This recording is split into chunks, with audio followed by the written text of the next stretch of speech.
ओम श्री गणेशाय नमः। जय श्री कृष्ण। आज मैं श्रीमद् भागवत महापुराण के 5वें अध्याय के भावार्थ को पढ़ने जा रही हूँ। ओम नमो भगवते वासुदेवाय। इस प्रकार घूमते घूमते गोकर्ण जी अपने नगर में आए और रात्रि के समय दूसरों की दृष्टि से बचकर सीधे अपने घर के आंगन में सोने के लिए पहुंचे। वहां अपने भाई को सोया देख आधी रात के समय धुंधकारी ने अपना बड़ा विकट रूप दिखाया। वह कभी भेड़ा, कभी हाथी, कभी भैंसा, कभी इंद्र और कभी अग्नि का रूप धारण करता। अंत में वह मनुष्य के आकार में प्रकट हुआ। ये विपरीत अवस्थाएं देखकर गोकर्ण ने निश्चय किया कि यह कोई दुर्गति को प्राप्त हुआ जीव है। तब उन्होंने उससे धैर्य पूर्वक पूछा। गोकर्ण ने कहा, तू कौन है? रात्रि के समय ऐसे भयानक रूप क्यों दिखा रहा है?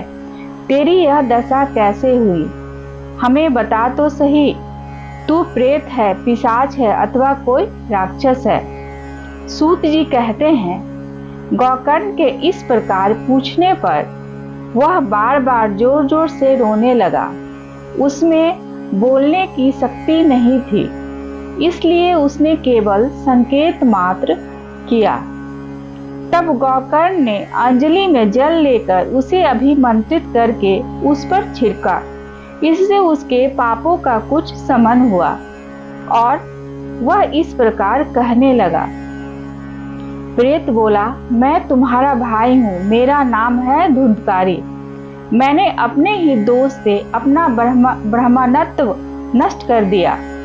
मेरे कुकर्मों की गिनती नहीं की जा सकती। मैं तो महान अज्ञान में चक्कर काट रहा था, इसी से मैंने लोगों की बड़ी हिंसा की। अंत में कुलटा स्त्रियों ने मुझे तरपा तरपा कर मार डाला। इसी से अब प्रेत योनि में पड़कर यह दुर्दशा भोग रहा हूँ। अब देववश कर्म फल का उदय होने से मैं केवल वायु भक्षण करके ही जी रहा हूँ। भाई, तुम दया के समुद्र में हो, अब किसी प्रकार जल्दी ही मुझे इस योनि से छुड़ाओ। गोकर्ण ने धुंधकारी की सारी बातें सुनी और तब उससे बोले। गोकर्ण ने कहा, भाई, मुझे इस बात का बड़ा आश्चर्य है। मैंने तुम्हारे लिए विधि पूर्वक गया जी में पिंडदान किया, फिर भी तुम प्रेत योनि से मुक्त कैसे नहीं हुए? यदि गया श्राद्ध से भी तुम्हारी मुक्ति नहीं हुई है, तब इसका और कोई उपाय ही नहीं है। अच्छा, तुम सब बात खोलकर कहो, मुझे अब क्या करना चाहिए? प्रेत ने कहा, मेरी मुक्ति सैकड़ों गया श्राद्ध करने से भी नहीं हो सकती। अब तो तुम इसका कोई और उपाय सोचो। प्रेत की यह बात सुनकर गोकर्ण को बड़ा आश्चर्य हुआ। वे कहने लगे, यदि सैकड़ों गया श्राद्धों से भी तुम्हारी मुक्ति नहीं हो सकती, तब तो तुम्हारी मुक्ति असंभव ही है। अच्छा, अभी तो तुम निर्भय होकर अपने स्थान पर रहो। मैं विचार करके तुम्हारी मुक्ति के लिए कोई दूसरा उपाय करूंगा। गोकर्ण की आज्ञा पाकर धुंधकारी वहां से अपने स्थान पर चला आया। इधर गोकर्ण ने रात भर विचार किया, तब भी उन्हें कोई उपाय नहीं सूझा। प्रातः काल उनको आया देख लोग प्रेम से उनसे मिलने आए। तब गोकर्ण ने रात में जो कुछ जिस प्रकार हुआ था वह सब उन्हें सुना दिया। उनमें जो लोग विद्वान, योगनिष्ठ, ज्ञानी और वेद्यज्ञ थे, उन्होंने भी अनेकों शास्त्रों को उलट पलट कर देखा, तो भी उनकी मुक्ति का कोई उपाय न मिला। तब सबने यही निश्चय किया कि इस विषय में सूर्य नारायण जो आज्ञा करे वही करना चाहिए। अतः गोकर्ण ने अपने तपोबल से सूर्य की गति को रोक दिया। उन्होंने स्तुति की, भगवान, आप सारे संसार के साक्षी हैं। मैं आपको नमस्कार करता हूँ। आप मुझे कृपया करके धुंधकारी की मुक्ति का साधन बताइए। गोकर्ण की यह प्रार्थना सुनकर सूर्यदेव ने दूसरे ही स्पष्ट शब्दों में कहा, श्रीमद् भागवत से मुक्ति हो सकती है, इसलिए तुम उसका सप्ताह पारायण करो। सूर्य का यह धर्ममय वचन वहां सभी ने सुना।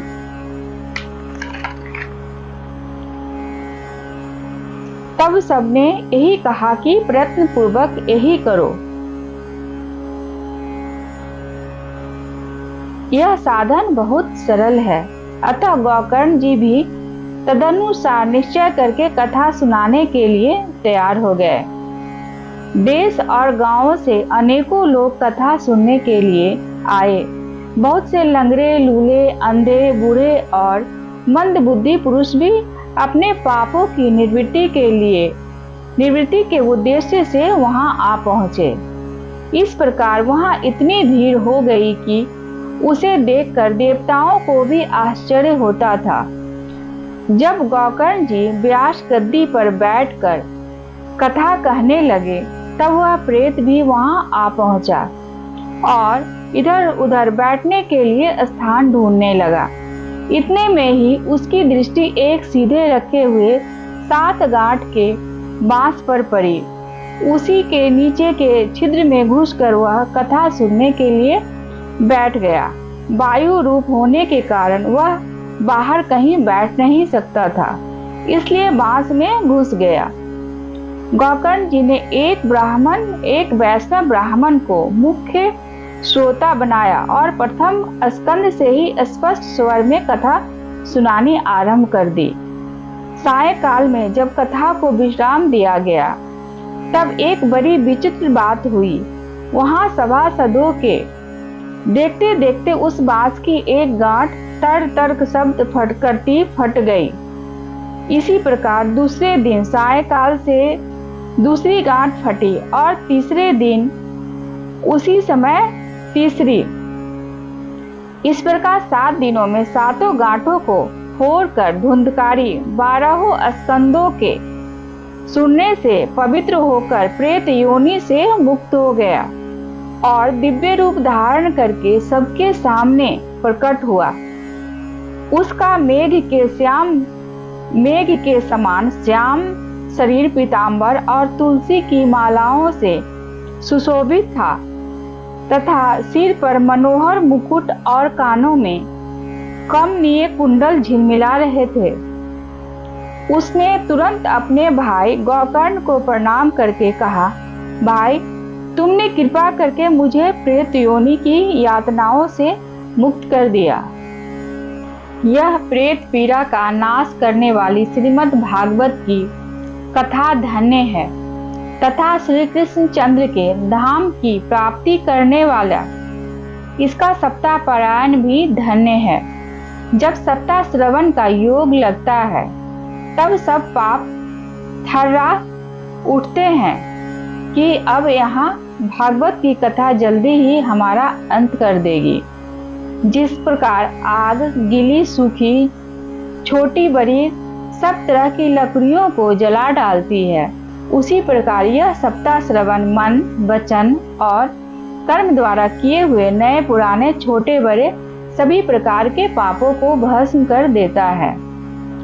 विद्वानों ने देवताओं की सभा में कहा है कि जो लोग इस भारतवर्ष में श्रीमद् भागवत की कथा नहीं सुनते, उनका जन्म वृथा ही है। भला मोह पूर्वक लालन पालन करके यदि इस अनित्य शरीर को हष्ट पुष्ट और बलवान भी बना लिया तो भी श्रीमद् भागवत की कथा सुने बिना इससे क्या लाभ हुआ।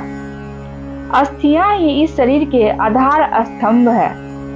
नस नारी रूप रस्सियों से यह बंधा हुआ है। ऊपर से इस पर मांस और रक्त थोप कर इसे चर्म से मढ़ दिया गया है। इसके प्रत्येक अंग में दुर्गंध आती है, क्योंकि है तो यह मल मूत्र का भांड ही। वृद्धावस्था और शोक के कारण यह परिणाम में दुखमय ही है। रोगों का तो घर ही ठहरा। यह निरंतर किसी न किसी कामना से पीड़ित रहता है। कभी इसकी तृप्ति नहीं होती। इसे धारण किए रहना भी एक भार ही है। इसके रोम रोम में दोष भरे हुए हैं और नष्ट होने में इसे एक क्षण भी नहीं लगता। अंत में यदि इसे गाड़ दिया जाता है तो इसके कीड़े बन जाते हैं। कोई पशु खा जाता है तो यह विष्ठा हो जाता है और अग्नि में जला दिया जाता है तो भस्म की ढेरी हो जाता है। ये तीनों ही इसकी गतियां बताई गई हैं। ऐसे अस्थिर शरीर से मनुष्य अविनाशी फल देने वाला काम क्यों नहीं बना लेता? जो अन्न प्रातः काल पकाया जाता है वह साय काल तक बिगड़ जाता है। फिर उसी के रस से पुष्ट हुए शरीर की नित्या कैसी?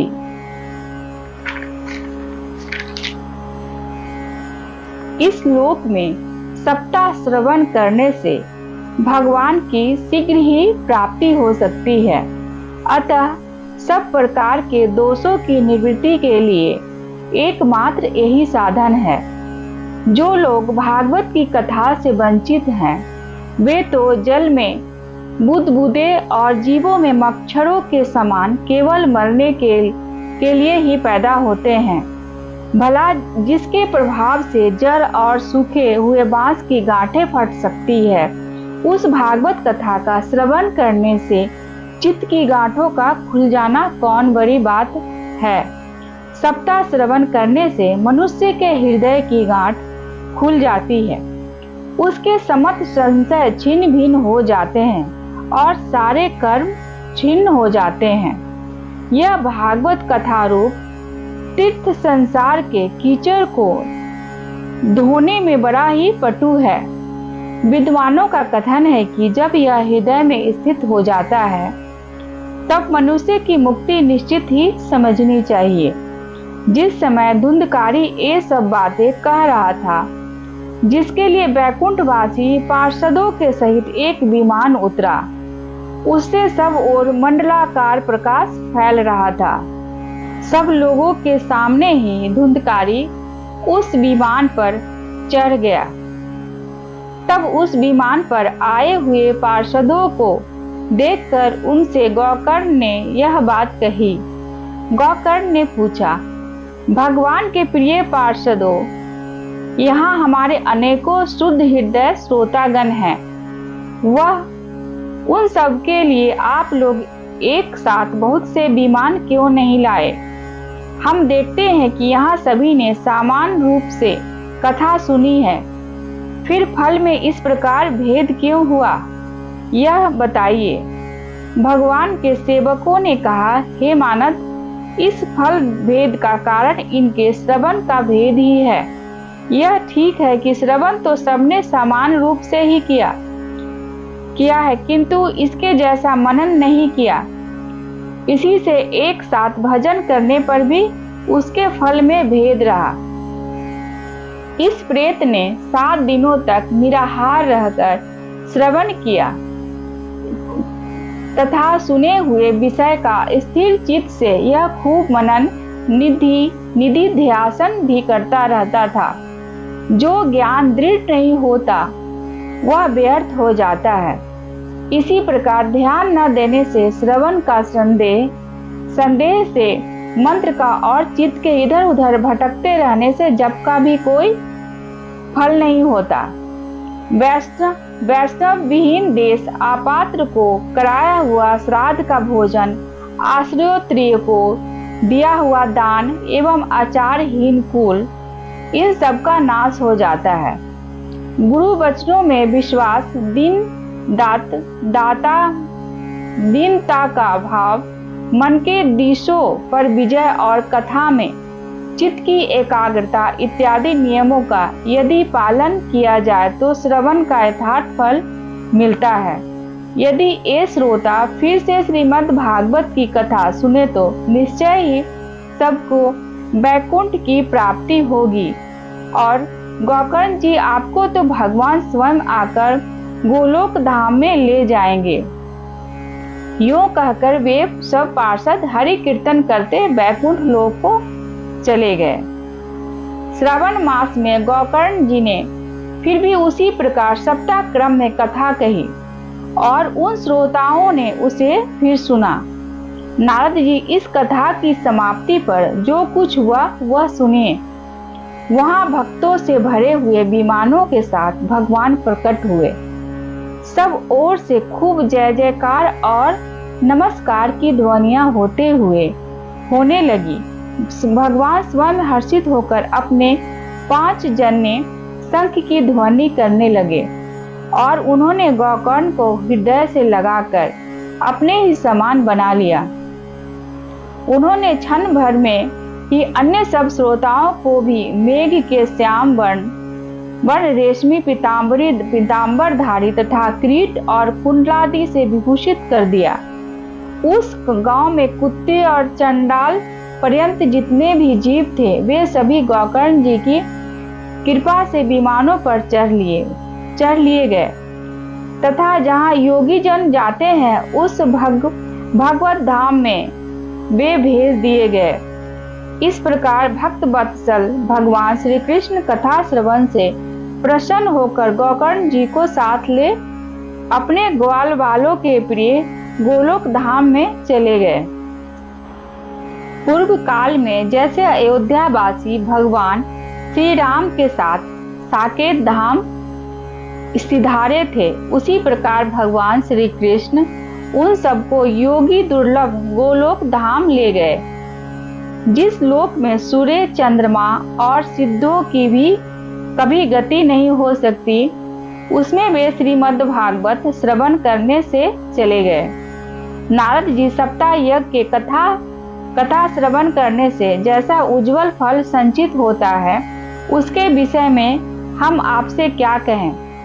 अजी जिन्होंने अपने कर्णपुट से गोकर्ण जी की कथा के एक अक्षर का भी पान किया था, वे फिर माता के गर्भ में नहीं आए। जिस गति को लोग वायु जल या पत्ते खाकर शरीर सुखाने से बहुत काल तक घोर तपस्या करने से और योगाभ्यास से भी नहीं पा सकते, उसे वे सप्ताह श्रवण से सहज में ही प्राप्त कर लेते हैं। इस परम पवित्र इतिहास का पाठ चित्रकूट पर विराजमान मुनीश्वर सांडिल्य भी ब्रह्मानंद में मग्न होकर करते रहते हैं। यह कथा बड़ी ही पवित्र है। एक बार के श्रवण से ही समस्त पाप राशि को भस्म कर देती है। यदि इसका श्राद्ध के समय पाठ किया जाए तो इससे पितृगण को बड़ी तृप्ति होती है और नित्य पाठ करने से मोक्ष की प्राप्ति होती है। आज मैं श्रीमद् भागवत महापुराण के 5वें अध्याय के भावार्थों को पढ़ी हूँ। आगे मैं 6वें अध्याय के भावार्थ को पढ़ूंगी। जय श्री कृष्ण।